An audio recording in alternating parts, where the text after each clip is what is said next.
Hello everyone, I am possible class में आप सभी का स्वागत है। तो इस वीडियो में हम आज डिस्कस करने वाले हैं प्रीवियस ईयर क्वेश्चंस पेपर, जो कि है सोशल साइंस के पेपर 2 सीटेड के पेपर्स है ये सारे, जो कि बहुत ज़्यादा इम्पॉर्टेंट होता है सीटेड के दृष्टि में। अगर आप पेपर सॉल्व करते हो तो आपको आइडिया आ जाता है कि पेपर जो है वो किस प्रकार आता है, किस प्रकार से क्वेश्चंस आते हैं और जो क्वेश्चंस के लेवल भी होते हैं वो किस प्रकार से होते हैं। तो चलिए स्टार्ट करते हैं। चैनल को सब्सक्राइब करें, लाइक कमेंट शेयर ज़रूर करें ताकि आपको ऐसे ही PYQ मिलती रहे। ओके, चलिए। सो फर्स्ट क्वेश्चन क्या है, पेरियार का गैर ब्राह्मण आंदोलन डैश विचारधारा पर आधारित था। तो ये जो गैर ब्राह्मण आंदोलन जो था उसके पीछे की विचारधारा क्या थी? ओके, सर्वप्रथम व्यक्ति को स्वयं का सम्मान करना चाहिए, तभी दूसरे भी हमें सम्मान देंगे तथा उसी तरह से हमारे साथ व्यवहार करेंगे। या सेकंड वन, स्वयं को धार्मिकता से मुक्त करना, क्योंकि सभी असमानताओं को ईश्वर की देने के रूप में प्रोत्साहित किया गया था।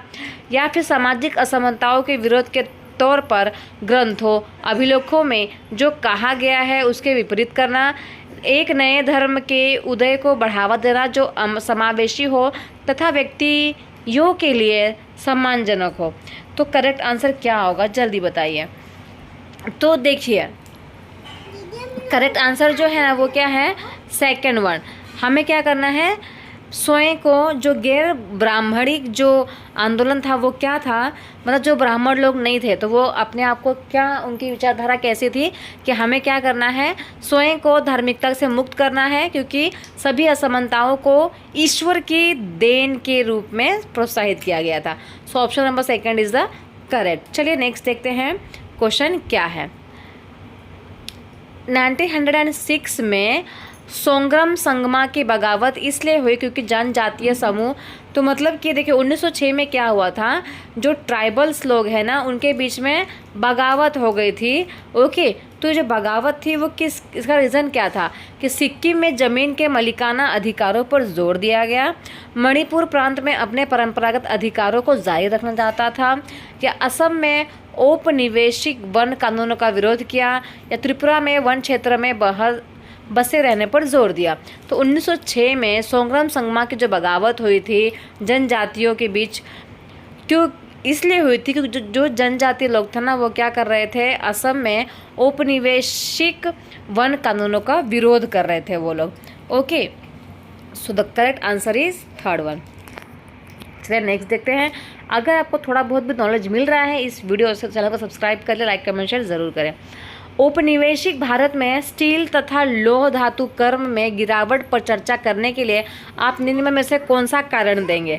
ठीक है, स्टील और जो लोह आया है तो उसमें क्या हुआ है, गिरावट हो गई है। तो इसका रीज़न क्या है कि अंग्रेजों द्वारा नवाबों तथा राजाओं को हराने के परिणाम स्वरूप इंग्लैंड से आयात होने लगा था, या फिर नए वन कानूनों ने लोगों पर आरक्षित वनों में जाकर लकड़ी इकट्ठा करने में पाबंदी लगा दी गई थी।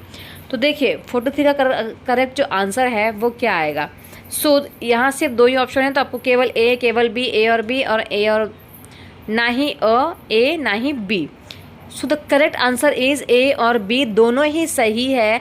क्योंकि गिरावट क्यों आई थी स्टील और लोहे के धातु में, क्योंकि उस टाइम पे क्या हुआ था, अंग्रेजों का पूरा दिमाग कहाँ लगा हुआ था, नवाबों और राजाओं को हराने में लगा था, जिसके वजह से इंग्लैंड क्या करने लगा, एक्सपोर्ट करने लगा। ओके, इसके बाद जो इंग्लैंड है वो क्या करने लगा, इंपोर्ट करने लगा, यहाँ से हमारे सामान को लेके जाने लगा।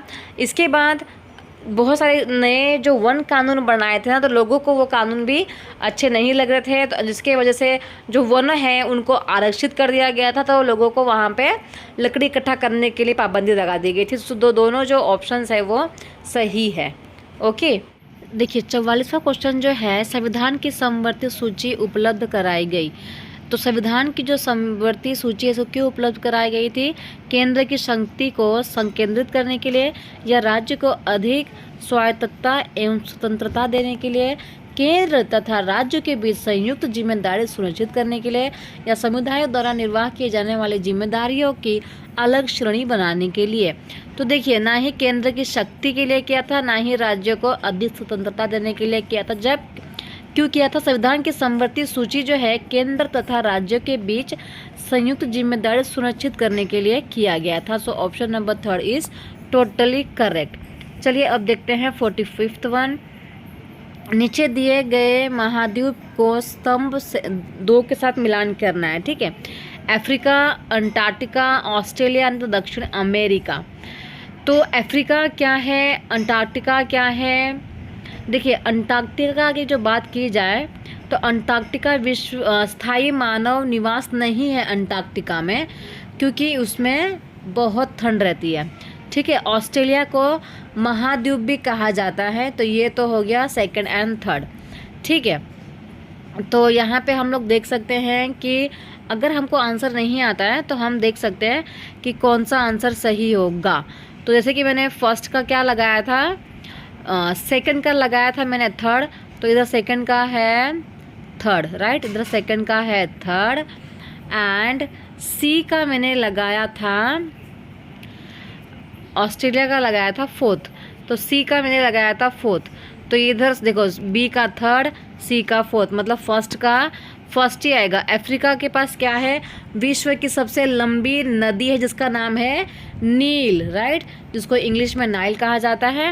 एंड दक्षिण अमेरिका के पास क्या है, विश्व की सबसे बड़ी नदी, इसका नाम याद नहीं आ रहा मुझे, बट आप बताओगे, शायद से अमेज़ॉन है क्या, अमेज़ॉन रिवर, कन्फ्यूजन है, पर आप देख लीजिएगा। इसमें मैं 2 के साथ बहुत ज़्यादा श्योर हूँ। तो अगर आप 2 में श्योर रहते हैं ना तो आपको आंसर इजीली मिल जाता है। जैसे कि अंटार्कटिका के बारे में मुझे अच्छे से पता था और ऑस्ट्रेलिया के बारे में मुझे अच्छे से पता था, तो मैंने बी और बी का 3rd, सी का 4th इतना मुझे पता है। तो फिर देख लीजिए ये सही आंसर इजीली आपको मिल जाएगा। Okay, so correct answer 1 is the correct answer. चलिए देखते हैं 46th वन। भारत में किन तिथियों पर विषु है? अगर हम इस क्वेश्चन की बात करें तो ये जो क्वेश्चन है ना, ये वाला, ये 6th स्टैंडर्ड की ज्योग्राफी का क्वेश्चन है। अगर आपने 6th स्टैंडर्ड की ज्योग्राफी पढ़ी है तो आपको पता होगा। चलिए देखते हैं 46th की। भारत में किन तिथियों पर विषु होता है, या फिर इंग्लिश में बात करें तो on which days do the equinox happen in India. मतलब उस दिन क्या होता है, डे और नाइट जो होता है दोनों सेम होता है, तो वो कौन सा दिन है ओके इंडिया में। तो आप बताएंगे करेक्ट आंसर क्या है, जल्दी बताइए, कमेंट में बताइए अगर आपको आता है तो देखिए 21 मार्च एंड द 23 सितंबर। अगर आपने देखा होगा तो ये फर्स्ट चैप्टर के ही ड्राइंग में दिया हुआ है, ऐसा ऐसा करके ड्राइंग दी हुई है, ये फर्स्ट या सेकंड चैप्टर के उसमें ही दिया हुआ है। तो आप देखेंगे तो आपको इजीली आंसर मिल जाएगा। तो 21 मार्च एंड द 23 सितंबर को इक्विनॉक्स हमारे इंडिया में होता है। ओके, चलिए देखते हैं 47 वाला। ग्लोब पर सबसे लंबी अक्षांश रेखा कौन सी है? सबसे लंबी अगर हम बात करें लैटिट्यूड्स की तो कौन सी है? इक्वेटर है, Tropic of Cancer, Tropic of Capricorn या आर्कटिक सर्कल, बताइए क्या है? तो सबसे लंबा अगर हम लैटिट्यूड्स की बात करें तो ये होता है इक्वेटर, क्योंकि जैसे जैसे आप इक्वेटर से ऊपर की तरफ जाते हो ना तो जो साइज़ होता है लैटिट्यूड का वो कम होने लग जाता है। तो मतलब कॉमन सेंस की बात है कि सबसे बड़ा क्या होगा, सबसे बड़ा होगा आपका इक्वेटर। ओके, ये भी आपके 6th स्टैंडर्ड का ज्योग्राफी का ही क्वेश्चन है। ओके, चलिए देखते हैं 48 वाला। If it is 6:30 PM in India what will be the time in London. ये भी 6th स्टैंडर्ड के ज्योग्राफी का ही क्वेश्चन है, 2nd चैप्टर का। ओके, अब देखिए इंडिया में कितना बज रहा है, 6:30 बज रहा है, तो लंदन में कितना बजेगा? ओके, तो लंदन में आपको बताना है कितना बजेगा, बताइए। तो देखिए हमारा जो इंडिया है, एक मिनट ड्राइंग में देखेंगे तो ये हमारा ग्लोब हो गया, ये हो गया हमारा लॉन्गिट्यूड, जिसको हम क्या बोलते हैं प्राइम मेरिडियन। जो प्राइम मेरिडियन है वो क्या बोलते हैं, प्राइम मेरिडियन है वो हमारे टाइम को डिसाइड करता है। तो यहाँ पे जो प्राइम मेरिडियन है वो कहाँ से जाता है, लंदन की ग्रीनविच से जाता है, राइट। तो यहाँ पे अगर 12 बज रहा है ओके, तो हमारा फॉर एग्जाम्पल यहाँ पे 12 बज रहा है, तो हम लोग कहाँ पर है, 5.5 घंटा आगे हैं। कितने घंटे आगे हैं, 5.5 घंटा हम लोग आगे हैं ना। ओके, पर टाइम कितना बताया है, 6.5 घंटा। तो 5.5 घंटा से 6.5 घंटा माइनस कर दो, कितना बचा, 1 घंटा। मतलब कितना बज रहा होगा लंदन में, 1 बजेगा। कितना बजेगा, 1 बजेगा। आई होप आपको समझ में आ गया है। अगर समझ में आया है तो प्लीज़ चैनल को सब्सक्राइब कर ले और लाइक कमेंट शेयर ज़रूर कर, ताकि आपको ऐसे ही वीडियोस मिलते रहें। ओके, चलिए 49 वाला देखते हैं कि mushroom rocks are form due to the erosional work of which of the following. किसके वजह से मशरूम रॉक जो है वो ग्रो होते हैं, रिवर्स की वजह से, सी वेव्स, आइस एंड ग्लेशियर की वजह से, या विंड्स के वजह से। तो जल्दी से बताएंगे। तो इसका जो करेक्ट आंसर है वो है पवने। जो विंड्स होते हैं ना, तो उनके ही घर्षण के वजह से जो मशरूम रॉक्स है वो ग्रो होते हैं। ओके, और ये 50 क्वेश्चन है, 15th वन। इसके बाद हम लोग नहीं करेंगे, इसके बाद हम लोग नेक्स्ट वीडियो में करेंगे, क्योंकि वीडियो ऑलरेडी बहुत ज़्यादा लंबा होता जा रहा है। तो निम्नलिखित कथनों में से कौन सा भारतीय प्रायद्वीपीय पठार के संदर्भ में सही है। मतलब आपको बताना है कि इसमें से कौन सा कथन जो है वो इंडियन पेनिनसुलर प्लेट्यू जो है हमारा इंडिया, ये इंडिया का पेनिनसुलर, इसमें जो प्लेट्यू है डेक्कन प्लेट्यू, इसके बारे में कौन सा कथन सही है वो बताना है। ठीक है, it is triangular in shape, ये बात तो सही है कि ट्रायंगुलर में ही होता है इंडिया का peninsula. And relief in highly uneven, तो यहाँ का जो लैंड है वो अनइवन से रिलीफ है, मतलब अनइवन है।